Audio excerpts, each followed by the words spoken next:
প্রিয় শিক্ষার্থীরা, আসসালামু আলাইকুম। আশা করছি আপনারা সবাই সুস্থ এবং ভালো আছেন। প্রিয় শিক্ষার্থীরা, আজকের ভিডিওতে আমরা এসএসসি ফিজিক্সের বোর্ড বইয়ের বল অধ্যায়ের খুবই গুরুত্বপূর্ণ একটি টপিক নিয়ে আলোচনা করব। তাহলে আসুন আমরা শুরু করি।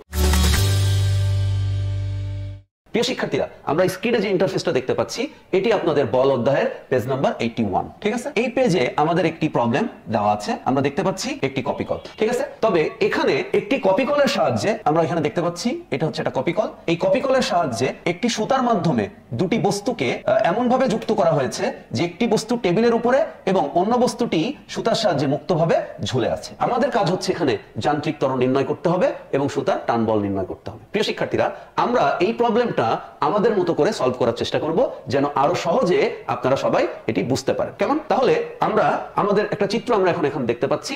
আমাদের এই চিত্রটাতে m1 ভরের a একটি বস্তু যেটি মুক্তভাবে ঝুলে আছে এবং m2 ভরের b একটি বস্তু যেটি টেবিলের উপরে রয়েছে। আমরা এখানে আগে থেকে নির্দিষ্ট করে বলে দিচ্ছি যে বস্তুটি ঝুলে আছে m1 তার ভর বেশি এবং যে বস্তুটি টেবিলের উপর রয়েছে তার ভর m2 কম। কেমন? m2 যদি বেশি হতো তাহলে কিন্তু আমরা এই a বস্তুটি অর্থাৎ m1 ভরের বস্তুটি দ্বারা ওই বস্তুটিকে গতিশীল করতে পারতাম না। ঠিক আছে, তো এই জন্য আমরা এখানে সমান ভরের বর্ত নিতেই পারবো না এবং তার সাথে সাথে আমাদেরকে এখানে মনে রাখতে হবে যেটা মুক্তভাবে ঝুলে আছে তার ভরটা আমাদেরকে বেশি রাখতে হবে। প্রিয় শিক্ষার্থীরা, তাহলে যেহেতু m1 ভরটা বেশি তাই m1 ভরের বস্তুটির ওজনজনিত বল m1g এটিও কিন্তু বেশি হবে। ওকে, এই জন্য আমরা দেখব যে এই যে m1 ভরের বস্তুটি এটা উপর থেকে নিচের দিকে এ ত্বরণে গতিশীল হবে। ওকে প্রিয় শিক্ষার্থীরা, তাহলে এখানে m1g যেহেতু নিচের দিকে ক্রিয়াশীল তাহলে সুতার টান বল এটি কিন্তু তার বিপরীত দিকে অর্থাৎ উপরের দিকে গতিশীল হবে। তাহলে প্রিয় শিক্ষার্থীরা,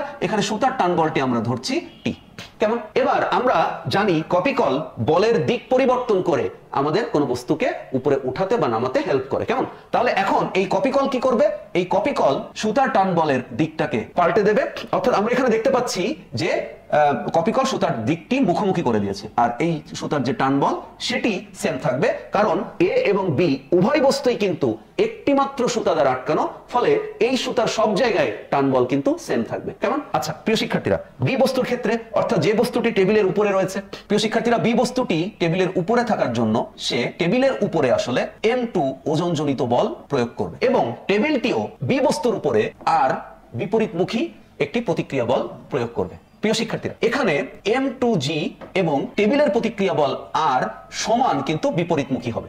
অর্থাৎ আমরা বলতে পারি m2g প্লাস আর এটার লব্ধি অর্থাৎ এটা যোগফল কিন্তু শূন্য হবে। ওকে প্রিয় শিক্ষার্থীরা, তাহলে আমরা এখানে দেখছি টেবিলের উপরে যে বস্তুটি থাকবে তার ওজনজনিত বল এই বস্তুটির উপরে কোনো কাজ করবে না, কারণ m2g এবং টেবিলের প্রতিক্রিয়া আর এর লব্ধি কিন্তু শূন্য হয়ে যাবে। প্রিয় শিক্ষার্থীরা, কিন্তু এখানে কপি কল বলের দিকটা চেঞ্জ করে দেওয়ার জন্য এই বস্তুটার উপরে কিন্তু m2g কাজ না করলেও সুতার টান বল টি কিন্তু অ্যাক্টিভ থাকবে, যার জন্য এই যে বস্তুটি আমরা দেখতে পাচ্ছি যে বস্তুটি বি অর্থাৎ m2 সে কিন্তু বাম থেকে ডান দিকে এ ত্বরণে গতিশীল হবে। তাহলে প্রিয় শিক্ষার্থীরা, আমরা এখানে দেখতে পাচ্ছি m2 এবং m1 উভয় বস্তুরই ত্বরণ কিন্তু একই রকম থাকবে এবং যেহেতু একটি মাত্র সুতা দিয়ে এ এবং বি বস্তুটি যুক্ত তাই সুতার টান বল সব জায়গায় সেম থাকবে।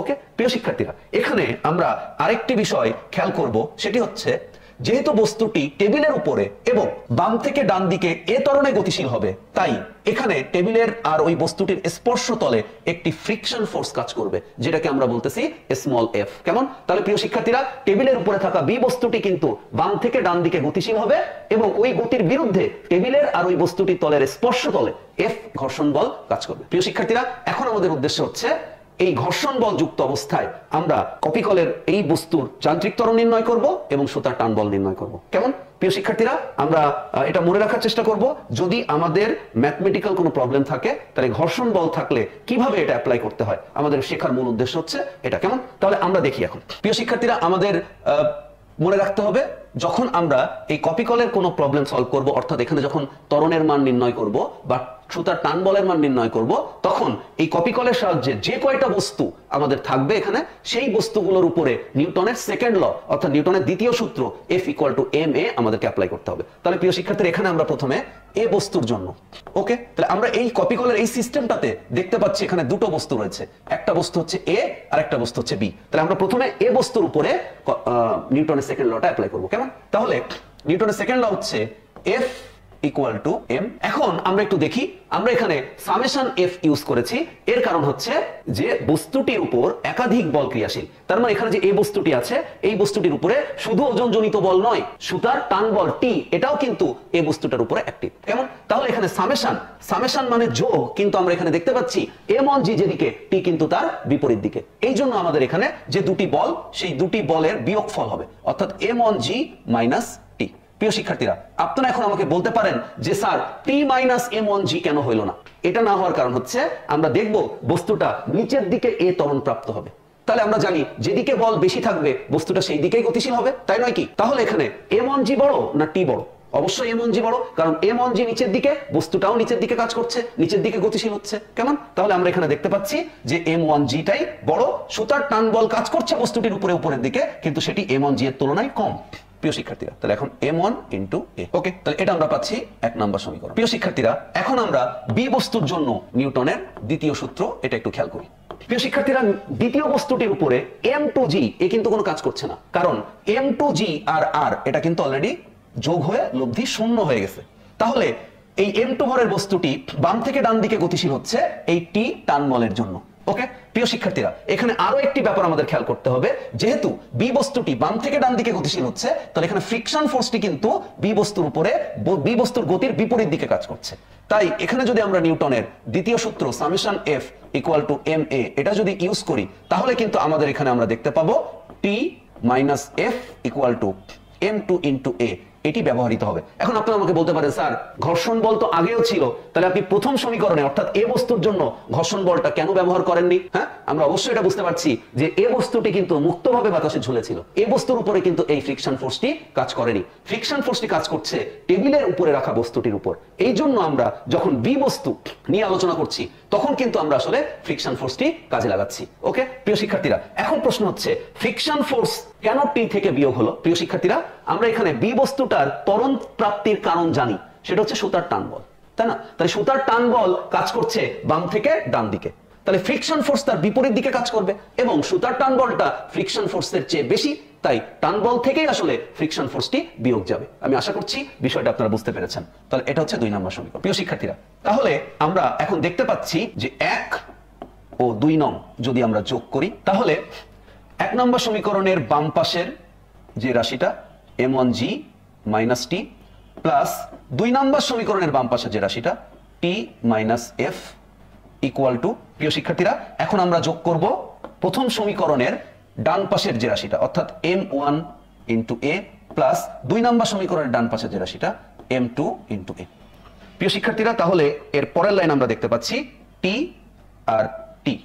যেহেতু সুতার টান বল দুটো বস্তুর ক্ষেত্রে বা সুতার সব জায়গায় যেহেতু সমান, সেহেতু টি আর টি কাটাকাটি হয়ে যাবে। ওকে, প্রিয় শিক্ষার্থীরা, তাহলে এখানে থাকছে হচ্ছে m1g minus F equal two, আমরা এ কমন নিতে পারি, অর্থাৎ m1 প্লাস m2।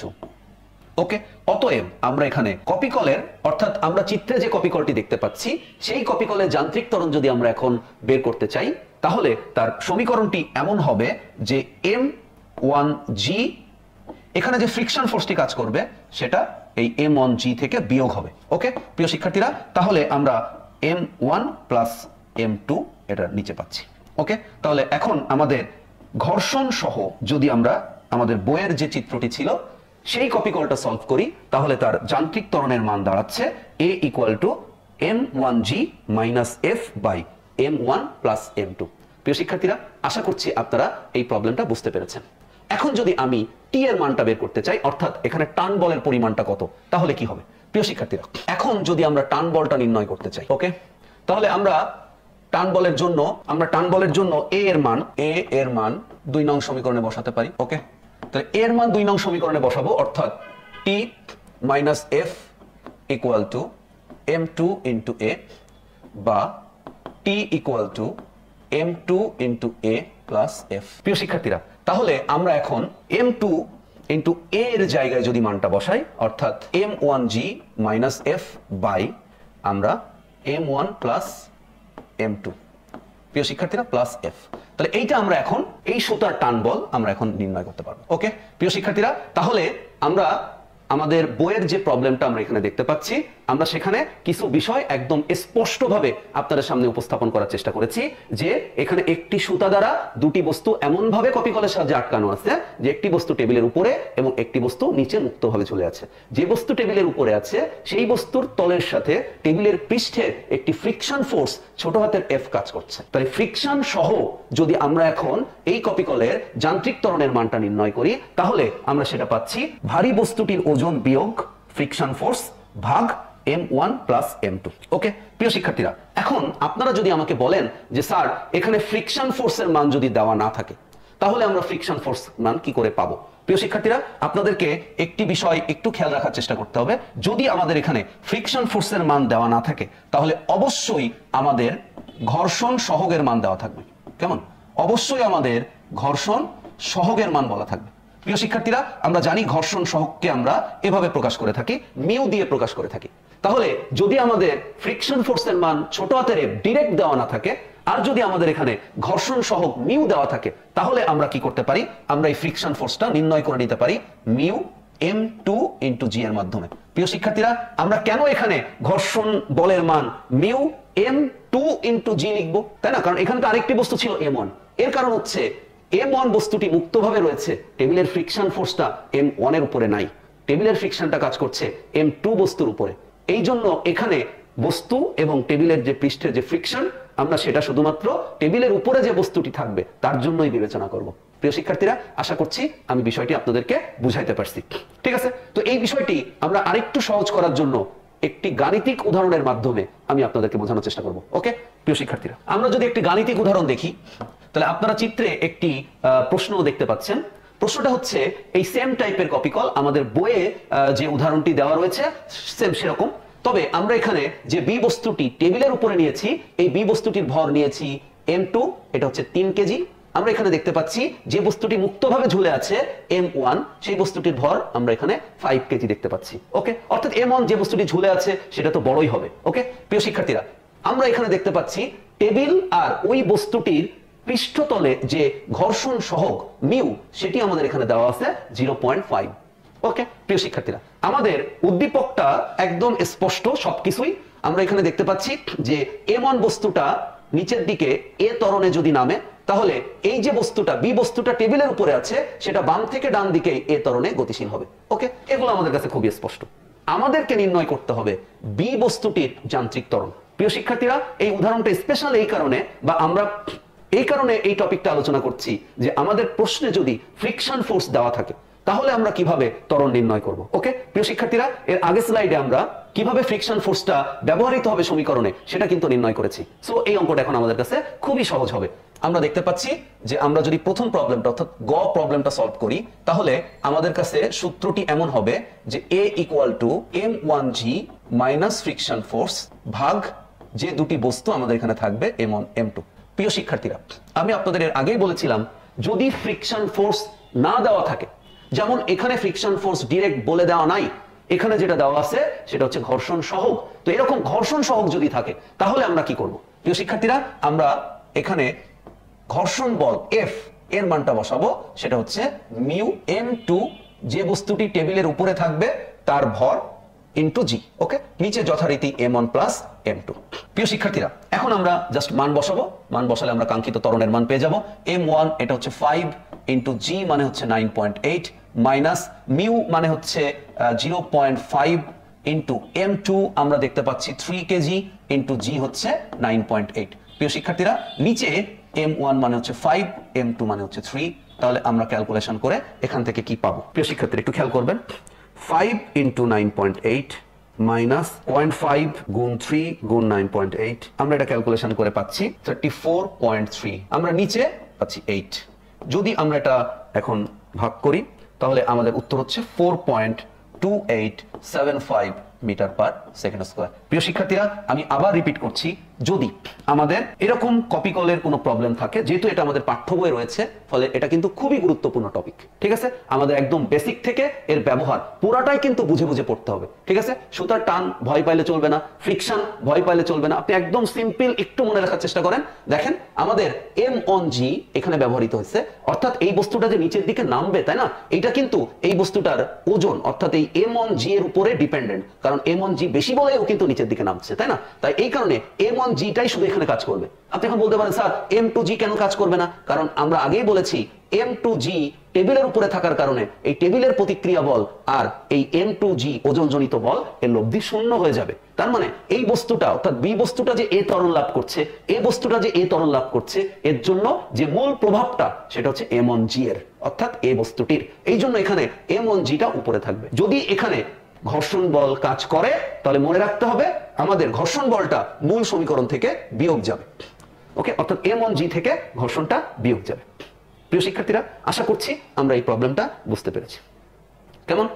এখন আমরা আমাদের পাঠ্য বইয়ের আরো একটি প্রবলেম একটু দেখার চেষ্টা করব। প্রিয় শিক্ষার্থীরা, আপনারা দেখতে পাচ্ছেন যে ইন্টারফেসটি সেটি হচ্ছে আমাদের 82 নাম্বার পেজ। কেমন? তো 82 নাম্বার পেজে আমরা যে প্রবলেমটি এখানে দেখতে পাচ্ছি সেটি হচ্ছে এখানে এমন ভাবে একটা সিস্টেমকে দেখানো হয়েছে যেখানে দুইটা কপি কল ব্যবহার করা হয়েছে। প্রিয় শিক্ষার্থীরা, আমরা এখানে দেখতে পাচ্ছি এখানে দুইটা কপি কল ব্যবহার করা হয়েছে। এইটা হচ্ছে একটা C1 কপি কল, এইটা হচ্ছে একটা C2 কপি কল। ঠিক আছে, দুইটা কপি কলের সাহায্যে এখানে এই একটা বস্তু যেটাকে মুক্তভাবে ঝুলানো হয়েছে, এখানে আপনি আরেকটি বস্তু দেখতে পাচ্ছেন আমরা যেটাকে এখানে মুক্তভাবে ঝুলে থাকতে দেখছি। আরেকটি বস্তুকে আমরা দেখতে পাচ্ছি যেটি টেবিলের উপরে রয়েছে।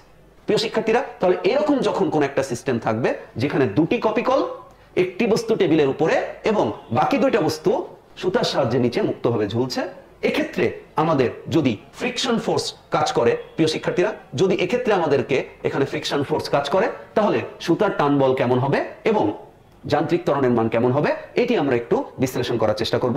প্রিয় শিক্ষার্থীরা, আমরা আপনাদের সামনে এই প্রবলেমটা আরো সহজে উপস্থাপন করার চেষ্টা করব, যেভাবে আমাদের বইতে দেওয়া আছে।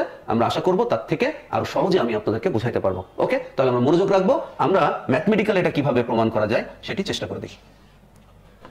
ওকে,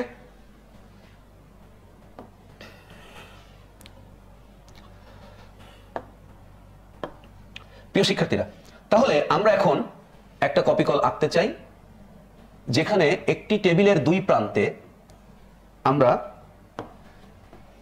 দুইটা কপি কল দেখতে পাচ্ছি। ঠিক আছে, টেবিলের উপরে একটা বস্তু রয়েছে, আমরা এই বস্তুটির নাম দিচ্ছি সি। ওকে, এবং এই বস্তুটির ভর হচ্ছে m3। এখন এই বস্তুটি একটি সুতার সাহায্যে কপি কলের মাধ্যমে বি m2 ভরের অপর একটি বস্তুর সাহায্যে যুক্ত। প্রিয় শিক্ষার্থীরা, আমাদের সি বস্তুটির সাথে একটি সুতার সাহায্যে অপর কপি কলটির সাহায্যে একটি বস্তু এ যার ভর m1 তার সাথে যুক্ত রয়েছে। প্রিয় শিক্ষার্থীরা, পুরো সিস্টেমটা এরকম ভাবে কাজ করছে, আমরা চিন্তা করলাম।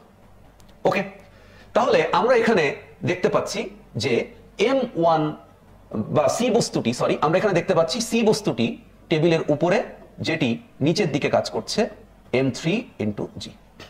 ওকে, আর এই বস্তুটি টেবিলের উপরে থাকার কারণে টেবিল এই বস্তুটির উপরে একটি প্রতিক্রিয়া বল দিচ্ছে যেটা হচ্ছে আর।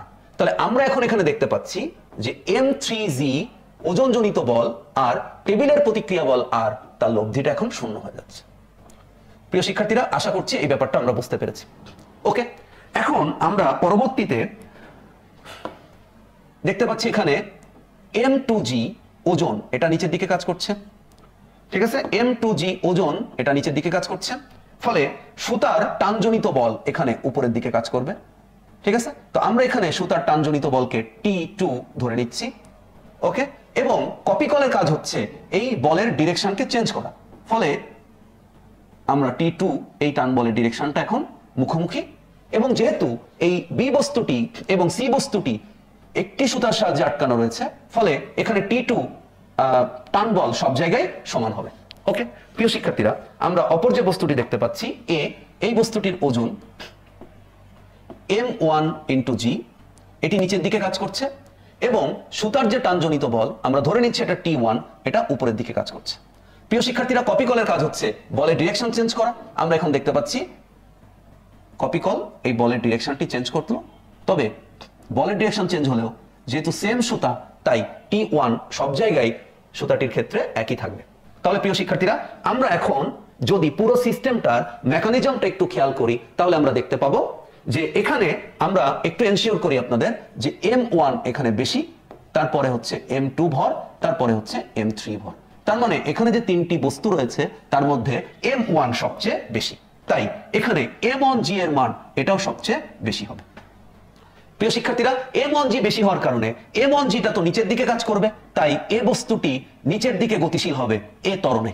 তার মানে এ ত্বরণে এ বস্তুটি কিন্তু নিচের দিকে নামবে। ওকে প্রিয় শিক্ষার্থীরা, আমরা এখন দেখব যে এই যে বি বস্তুটি, এটা তো এ বস্তুর ওজন তো বেশি, যেহেতু এ বস্তু নিচের দিকে নামবে তাই বি বস্তুর যে ওজন M2G সেটা M1G এর চেয়ে কম, তাই বি বস্তুটি কিন্তু উপরের দিকে উঠবে, তবে এখানে ত্বরণ কিন্তু সেম থাকবে। তাহলে প্রিয় শিক্ষার্থীরা, আমরা এখানে দেখতে পাচ্ছি যে ত্বরণে এ বস্তুটি নিচের দিকে নামবে সেই সেম ত্বরণে বি বস্তুটি কিন্তু উপরের দিকে উঠবে। ওকে প্রিয় শিক্ষার্থীরা, এখন সি বস্তুটার ক্ষেত্রে কি হবে আমরা এখানে দেখব যে যেহেতু এ বস্তুটি নিচের দিকে নামছে এবং এ বস্তুটি যে সুতাটির সাথে যুক্ত, সি বস্তুর কিন্তু সেই একই সুতার সাথে যুক্ত। ওকে, ফলে সি বস্তুটা কিন্তু T1 এর দিকেই গতিশীল হবে। তার মানে আমরা এখানে বলতে পারি সি বস্তুটি আমাদের ডান থেকে বাম দিকে, অর্থাৎ ডান থেকে বাম দিকে এ ত্বরণে সেম ত্বরণে কিন্তু গতিশীল হবে।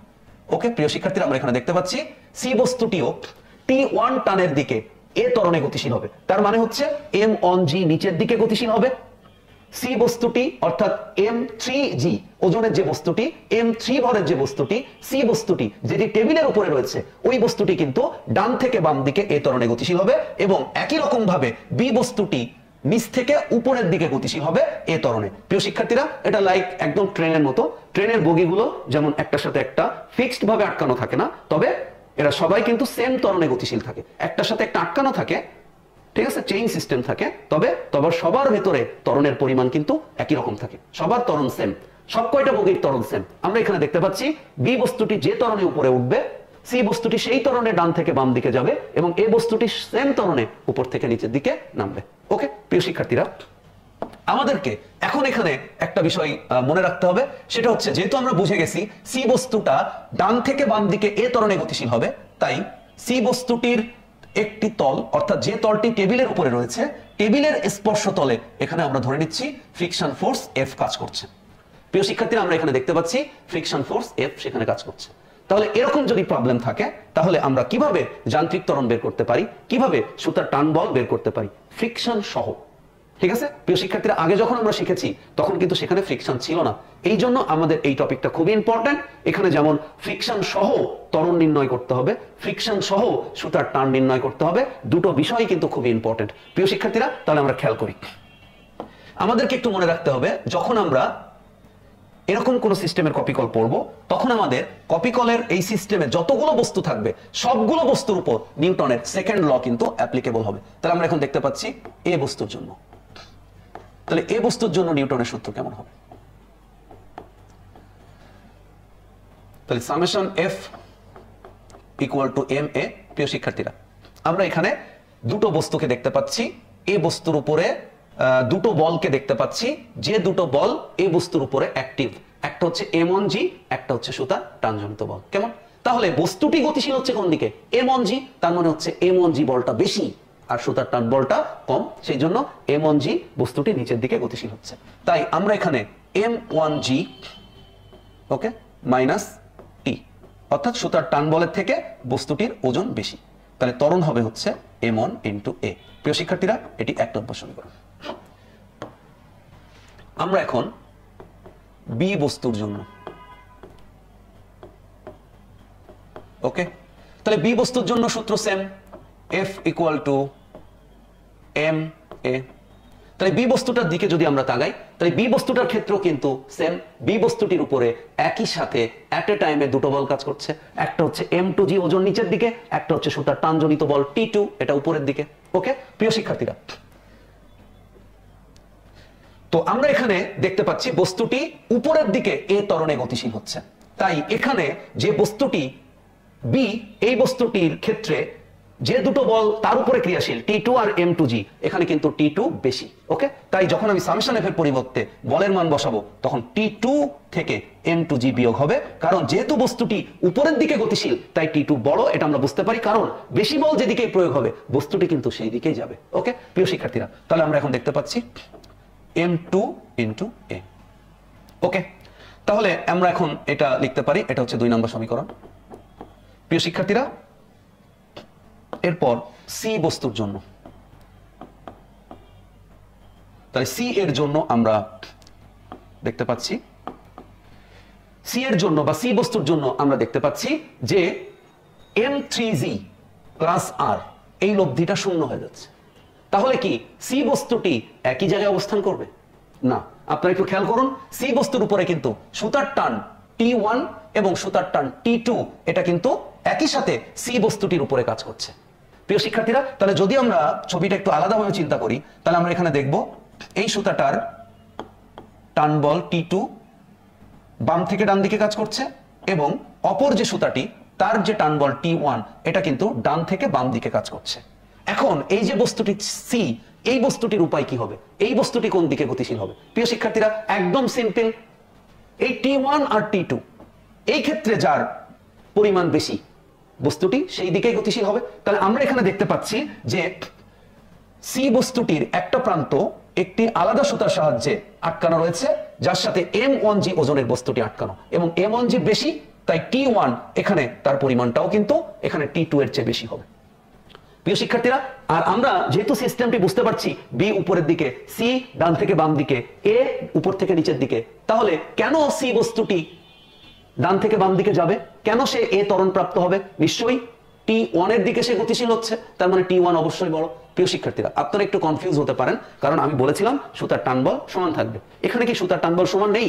অবশ্যই সুতার টান বল সমান আছে। আমরা যদি একটু দেখি তাহলে বুঝতে পারবো, এখানে এই সুতাটা অর্থাৎ সি বস্তুর সাথে এ বস্তুটা যে সুতা দিয়ে আটকানো, সেই সুতাটা এবং সি বস্তুর সাথে বি বস্তু আটকানো যে সুতাটা, এই সুতা দুইটা তো সেম না।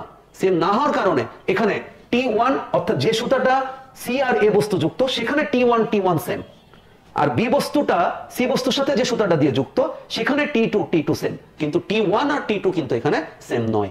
ওকে, T1 বেশি, এই জন্য T1 এর দিকেই কিন্তু সি বস্তুটা এখানে গতিশীল হয়েছে। ওকে প্রিয় শিক্ষার্থীরা, তাহলে আমরা এখন দেখতে পারবো summation F equal to m a, আর এখানে সামেশন এফ এর পরিবর্তে আমরা সি বস্তুটির উপরে বল T1 মাইনাস T2, সুতার টানজনিত বল T1 বেশি T2 কম, তার মানে এখানে হচ্ছে M3 ইন্টু এ, এটা হচ্ছে 3 নম্বর সমীকরণ। ওকে প্রিয় শিক্ষার্থীরা, তাহলে আমরা তিনটা বস্তুর জন্য 3 বার নিউটনের সূত্র প্রয়োগ করেছি এবং 3টা আলাদা আলাদা ভিন্ন ভিন্ন সমীকরণ পেয়েছি। ওকে, আমরা এখানে একটি বিষয় একটু খেয়াল করার চেষ্টা করব প্রিয় শিক্ষার্থীরা, সেটা হচ্ছে এই সি বস্তুর উপরে আমরা যদি ঘর্ষণ বল বিবেচনা করি। ওকে প্রিয় শিক্ষার্থীরা, আমি প্রথমে যখন 3 নম্বর সমীকরণ লিখেছি তখন কিন্তু আমি ঘর্ষণ বলটা বিবেচনা করিনি। আপনারা এখানে খেয়াল করেন, ঘর্ষণ বলটা কিন্তু সি বস্তুটির স্পর্শতলে কাজ করছে। তাহলে ঘর্ষণ বল সহ যদি আমরা চিন্তা করি, তাহলে আমরা 3 নম্বর সমীকরণকে কি লিখতে পারি?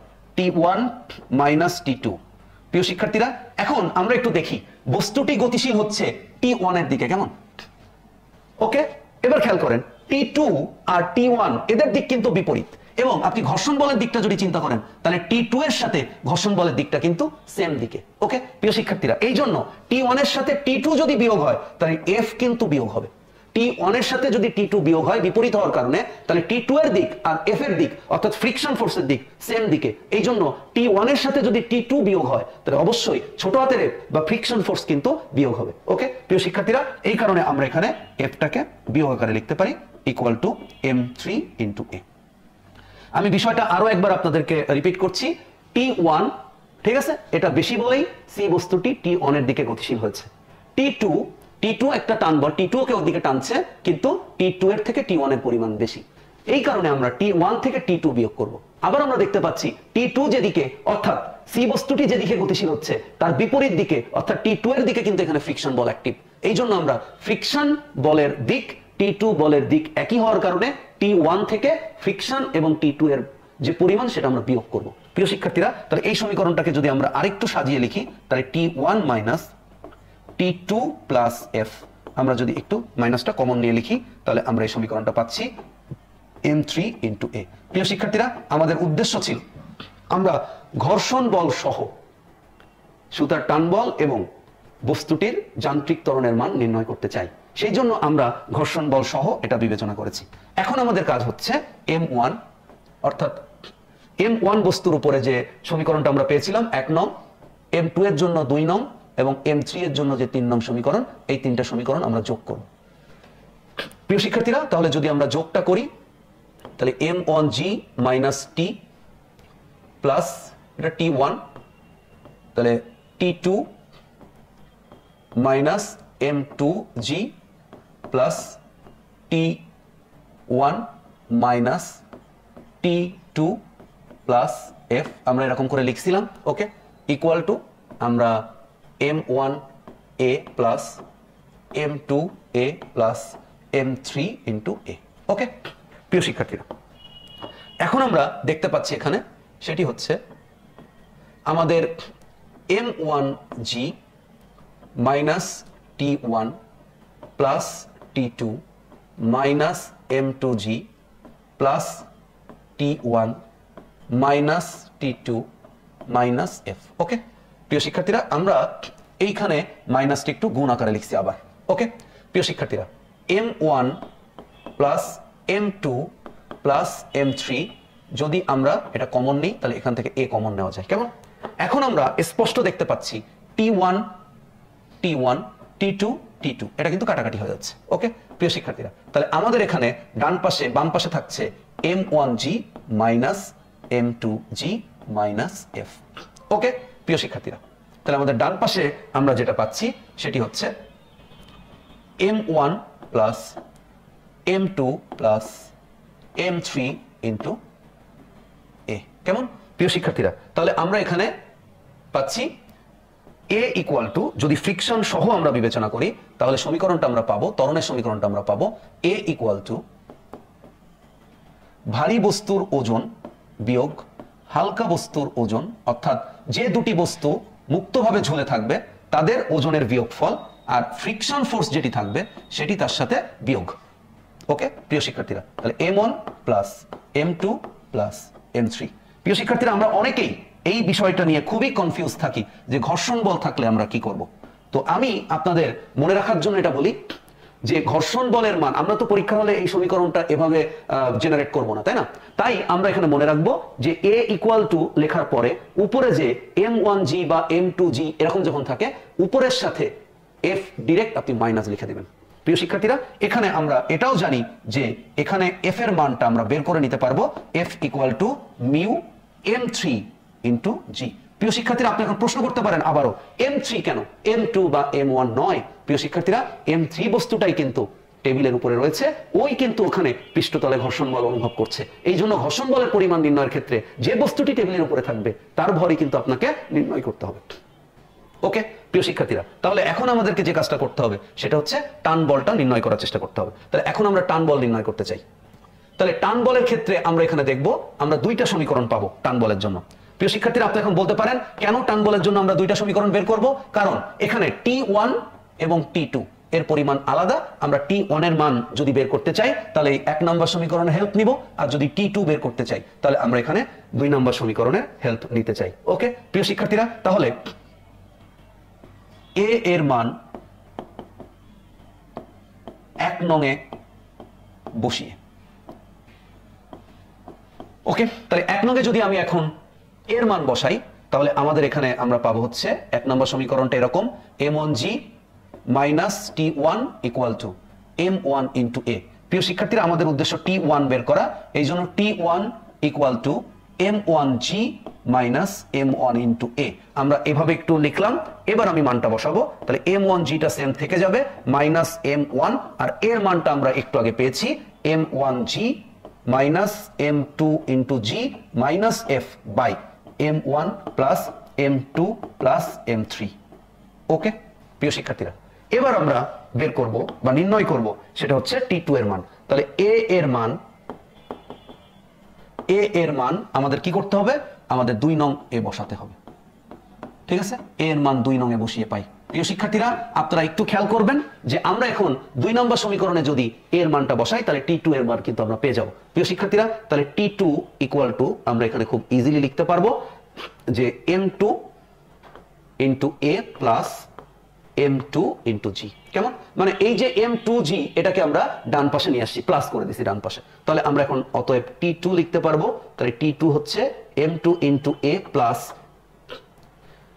এর মানটা আমরা বসাতে চাই, তাহলে এর মানটা যদি আমরা বসাতে চাই তাহলে M2 ইনটু A এর মান হচ্ছে আমরা পেয়েছি এর আগেই এখানে M1G minus M2G minus F by M1 plus M2 plus M3। Okay, plus প্রিয় শিক্ষার্থীরা M2 ইনটু G।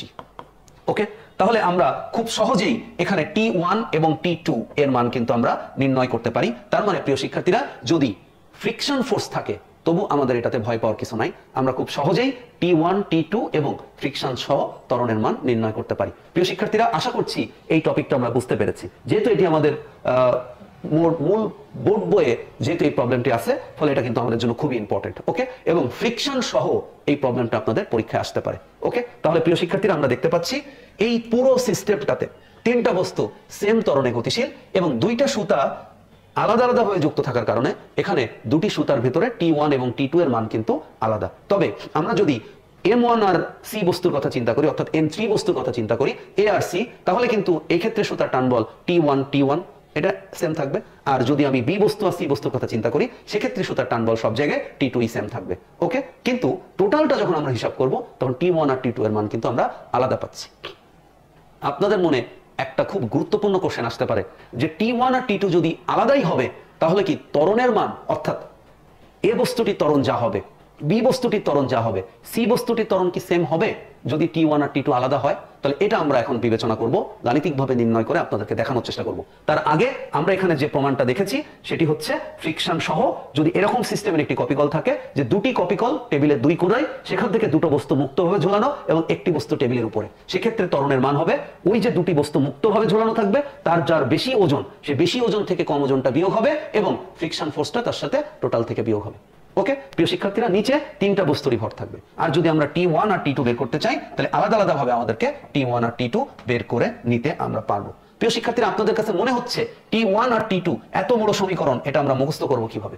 আসলে এটা মুখস্থ করে হলে যাওয়ার প্রয়োজন নেই। যদি আপনারা এই যে এ বস্তুর উপরে নিউটনের সূত্র, বি বস্তুর উপরে নিউটনের সূত্র, এটা যদি বুঝতে পারেন তাহলে আপনারা ওখানেই T এর মানটা কি হবে এটা বের করে লিখতে পারবেন। প্রিয় শিক্ষার্থীরা, তাই মনোযোগ দিয়ে কিভাবে এই রকম কপিকল বা এরকম সিস্টেমে যদি কোনো কপিকল থাকে তাহলে কিভাবে তার ত্বরণ এবং ঘর্ষণ সহ তার টান বল কি করে নির্ণয় করতে হয়, এই যে প্রমাণটা, এটা আমাদেরকে শিখতে হবে। ঠিক আছে, এটা আমাদেরকে বুঝে বুঝে পড়তে হবে যে আসলে সমীকরণটা কিভাবে জেনারেট করা হচ্ছে। ওকে, প্রিয় শিক্ষার্থীরা, তাহলে এখন আমরা এরকম যে কপিকল রয়েছে তার একটা ম্যাথমেটিক্যাল প্রবলেম দেখব, তাহলে বিষয়টি আমাদের কাছে আরো সহজ হতে পারে।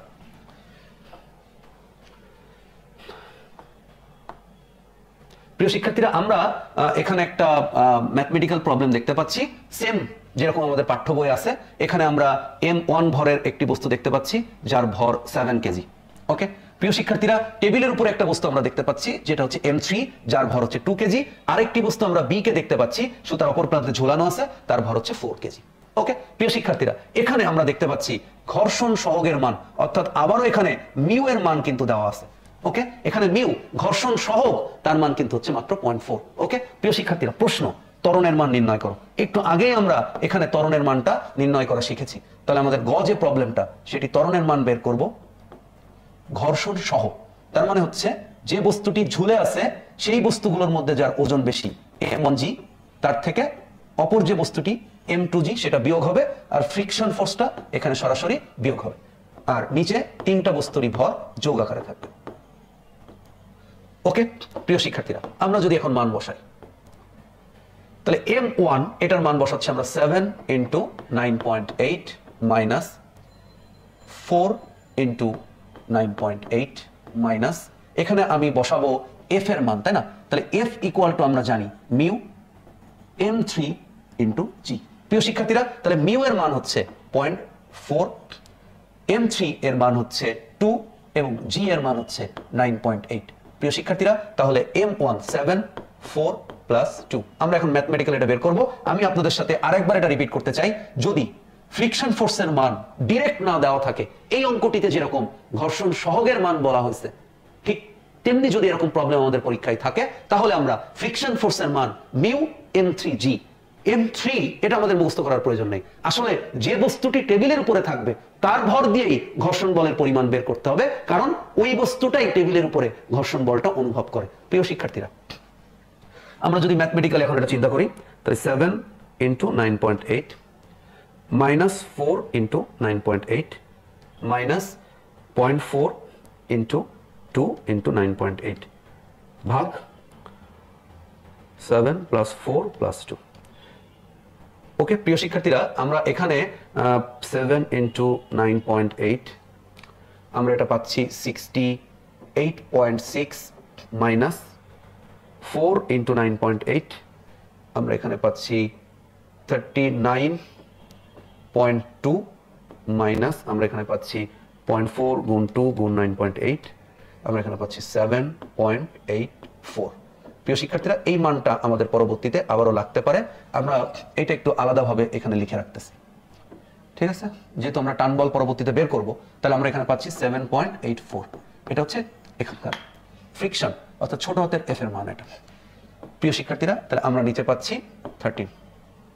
ওকে, তাহলে আমরা এখন যে কাজটা করতে পারি সেটা হচ্ছে 9.2।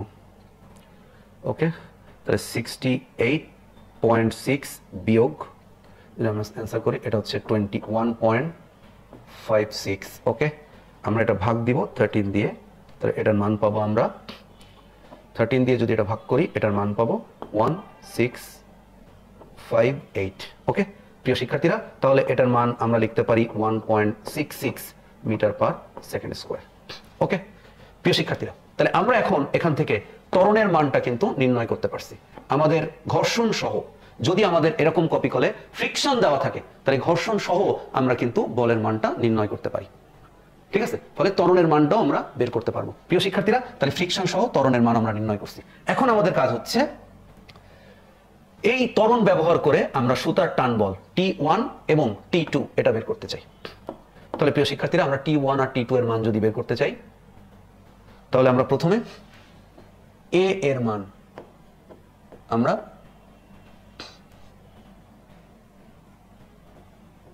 A বস্তুর জন্য আমরা ব্যবহার করব। তাহলে A এর মান, ত্বরণের মান A বস্তুর জন্য যদি আমরা ব্যবহার করি, তাহলে আমরা জানি এটা A বস্তুর ক্ষেত্রে mg টা বড়, T1 এটা ছোট, ইকুয়াল টু m1g m1a। প্রিয় শিক্ষার্থীরা, তাহলে আমরা যদি T1 এর মানটা সরাসরি বের করতে চাই, তাহলে m1g minus m1 into a। ওকে, তাহলে m1 এটা মানে হচ্ছে 7 ইন্টু 9.8 মাইনাস m1 এর মান আমরা এখানে দেখতে পাচ্ছি 7 ইন্টু এর মান যদি আমরা বসাই 1.658। ওকে প্রিয় শিক্ষার্থীরা, তাহলে আমরা দেখি এটা কি হয়। তাহলে আমরা 7 ইন্টু 9.8 বিয়োগ আমরা 7 ইন্টু 1.658 এটা বসাচ্ছি, তাহলে এটা আমরা পাচ্ছি 56.994 নিউটন। এটা হচ্ছে এ বস্তুর ক্ষেত্রে অর্থাৎ T1 এর মান। এবার যদি আমরা A এর মান আমরা যদি B বস্তুর জন্য ব্যবহার করি, ওকে, A এর মান আমরা B বস্তুর জন্য যদি ব্যবহার করি, তাহলে আমরা এখানে পাবো হচ্ছে T2 minus m2g equal to m2 into a। প্রিয় শিক্ষার্থীরা, আমরা যদি এখন T2 m2 into a plus m2g কে যদি আমরা ডান পাশে নিয়ে যাই, তাহলে আমরা m2 এটা মানে জানি হচ্ছে 4 ইন্টু এর মান হচ্ছে 1.658 আমরা ইউজ করেছি, প্লাস m2 মানে হচ্ছে 4, g মানে হচ্ছে 9.8। তাহলে প্রিয় শিক্ষার্থীরা, এটা যদি আমরা বের করতে চাই, তাহলে 4 ইন্টু 1.658 প্লাস 4 ইন্টু 9.8। ওকে প্রিয় শিক্ষার্থীরা, তাহলে এটা হবে হচ্ছে 45.832 নিউটন। প্রিয় শিক্ষার্থীরা, আমরা এই ঘর্ষণযুক্ত এরকম যখন কোনো কপিকল দেখতে পাচ্ছি, ঠিক আছে? তো এরকম কপি কলার ক্ষেত্রে ত্বরণের মান আমরা নির্ণয় করতে পারছি। আমরা T1 এবং T2 এর মান নির্ণয় করলাম। আমরা এর আগেই বলেছিলাম T1 বেশি T2 কম। আমরা এখানে কিন্তু দেখতে পাচ্ছি ম্যাথমেটিক্যালি T1 এর মান বেশি আসছে, T2 এর মান কম আসছে। ওকে, কিন্তু আপনারা যদি আমার কাছে এখন প্রশ্ন করেন যে T1 আর T2 যদি আলাদা হয় তাহলে সি বস্তুর ত্বরণ আর এ বি বস্তুর ত্বরণ আর এ বস্তুর ত্বরণ এটা সেম হবে কিনা? প্রিয় শিক্ষার্থীরা, আমরা এখানে কিন্তু তিনটা বস্তুর ত্বরণই সেম নির্ণয় করেছি 1.66।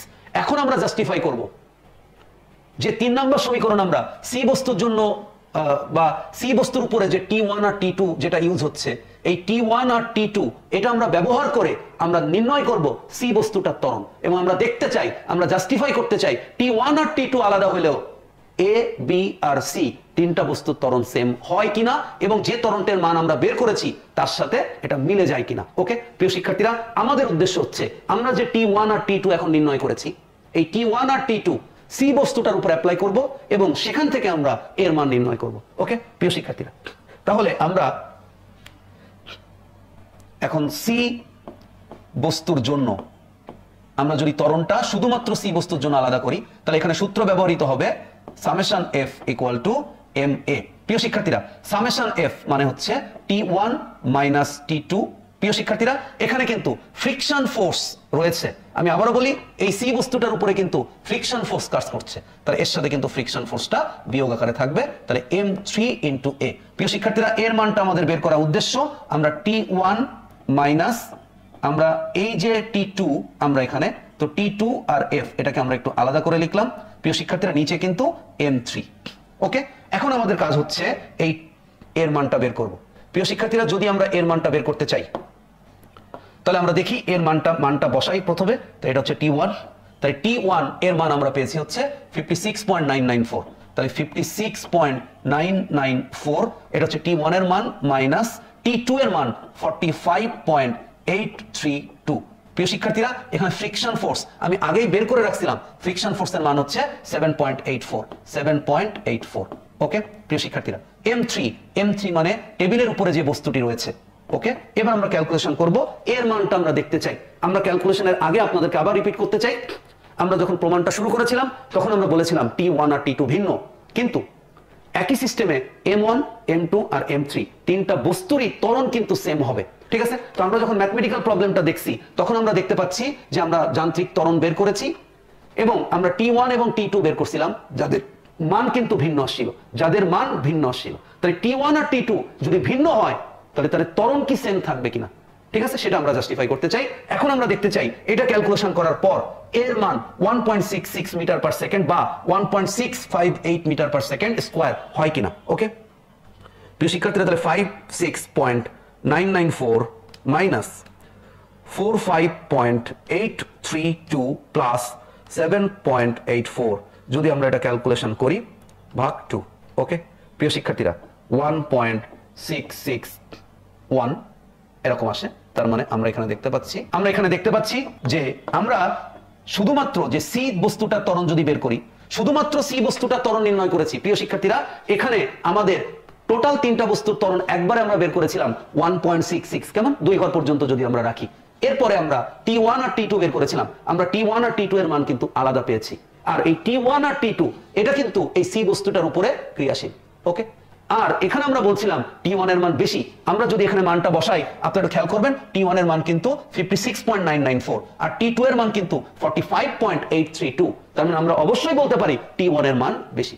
এই জন্য ওই যে সি বস্তুটা সেটা কিন্তু ডান থেকে বাম দিকে গতিশীল হয়েছিল। ঠিক আছে, তো আমাদের এটা হতাশ হওয়ার প্রয়োজন নেই, আমরা T2 এর মান কম পেয়েছি, তাই তো, তাই T1 আর T2 এর মান ভিন্ন, তাহলে কিভাবে সম্ভব যে এ বস্তুটা বি বস্তুটা সি বস্তুটা ত্বরণ একই হয়? এই কনফিউশন দূর করার জন্য আমরা সি বস্তুটার জন্য আবার ত্বরণের মানটা বের করছি, শুধুমাত্র সি বস্তুর জন্য। তাই সি বস্তুর উপরে তিনটা বল ক্রিয়াশীল, T1 বল ক্রিয়াশীল, T2 বল ক্রিয়াশীল আর F বল ক্রিয়াশীল। ওকে, তাই T1 এর সাথে T2 আর F বিয়োগ হবে, কারণ T2 আর F এর দিক একদিকে আর T1 এর দিকটা তার বিপরীত দিকে, এই জন্য T1 বড় থেকে T2 আর F টা বিয়োগ করেছি। বিয়োগ করার পর আমরা মানগুলো বসালাম, মানগুলো বসালেও আমরা দেখলাম যে এর মান অর্থাৎ সি বস্তুর জন্য এর মান 1.66 নির্ণয় করতে পেরেছি। প্রিয় শিক্ষার্থীরা, তাহলে আমরা আমাদের পাঠ্য বইয়ের খুবই গুরুত্বপূর্ণ দুইটা টপিক, অর্থাৎ 81 এবং 82 পেজের তৃতীয় অধ্যায়ের আমরা যে কপি কলের দুইটা প্রবলেম, সেই দুইটা প্রবলেম সুতার টান বল, যান্ত্রিক ত্বরণ এবং যদি টেবিলের উপরে থাকা বস্তুর ফ্রিকশন ফোর্স কাজ করে তাহলে কিভাবে আমরা এই প্রবলেম সলভ করব, আমরা সেটা ডিটেইল বোঝার চেষ্টা করেছি। প্রিয় শিক্ষার্থীরা, আমাদের ফিজিক্স ল্যাবের স্লোগান হচ্ছে, যদি আমরা থিওরিগুলো মন থেকে বুঝতে না পারি, অনুভব না করতে পারি, যদি আমরা গাইড নোট দেখে সিকিউ প্র্যাকটিস করি, তাহলে কিন্তু এই সিকিউ প্র্যাকটিসটা আমাদের সব ক্লাসের জন্য বা সব সময় কিন্তু আমাদের এটা কাজে লাগবে না। এটা আমাদের বেসিককে দুর্বল করে দেবে। আমরা কিন্তু পরবর্তীতে আননোন কোনো প্রবলেম সলভ করতে পারবো না। এই জন্য আমাদের বইয়ের প্রত্যেকটা থিওরি একদম A to Z, নারী থেকে নক্ষত্র, এটা আমাদের শেখার চেষ্টা করতে হবে, বোঝার চেষ্টা করতে হবে, আমাদের একদম মন থেকে অনুভব করতে হবে। প্রিয় শিক্ষার্থীরা, ফিজিক্স অনুভব করার জন্য আশা করি আপনারা সবাই ফিজিক্স ল্যাবের সাথেই থাকবেন। সবাই ভালো থাকবেন, সুস্থ থাকবেন। আল্লাহ হাফেজ, অল দ্য বেস্ট।